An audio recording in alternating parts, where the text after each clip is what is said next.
Hello, this is Lara Basul with World in 2 Minutes, bringing the latest developments around the world. Let's take a look at the headlines. According to a statement made by the Syrian National Coalition, at least 70 people were killed and 250 were wounded after 4 days of air and ground attacks on Syria's opposition-held city of Douma near the capital Damascus. The Syrian National Coalition also stated that dozens of civilians remained under rubble. Syria has been plagued by a civil war for almost 4 years. Tens of thousands of people have been killed and millions displaced, both internally and externally. Unidentified assailants killed a police sergeant and a driver at the office of government in South Egypt's Minya.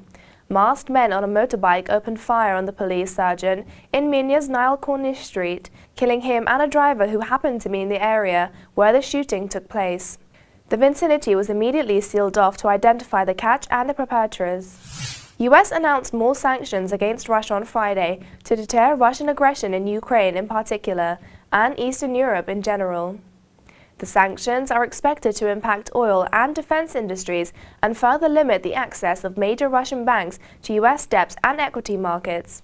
The sanctions, targeting for the first time Russia's Sberbank, will coincide with the new EU economic penalties, including restrictions on Russian assets and financing for some of the state-owned companies. The American Treasury said oil industry sanctions will affect exploration and production of deepwater, Arctic offshore and shale projects by 5 Russian energy companies: Gazprom, Gazprom-Neft, Lukoil, Surgerneft-Gas and Rosneft. United Kingdom Foreign Secretary Philip Hammond said that the issue of airstrikes in Syria would not be revisited. His remarks came in the wake of a speech by US President Barack Obama, who said on Wednesday that the US military would be able to identify targets in Syria capable of being bombed from the air. The British government considers the issue of airstrikes in Syria to have been discussed by the Parliament last year and does not want to revisit the issue. With this story, we have come to the end of this hour's top stories. You can always find more at trtworld.com. Until we meet again in 2 hours, stay tuned. Goodbye.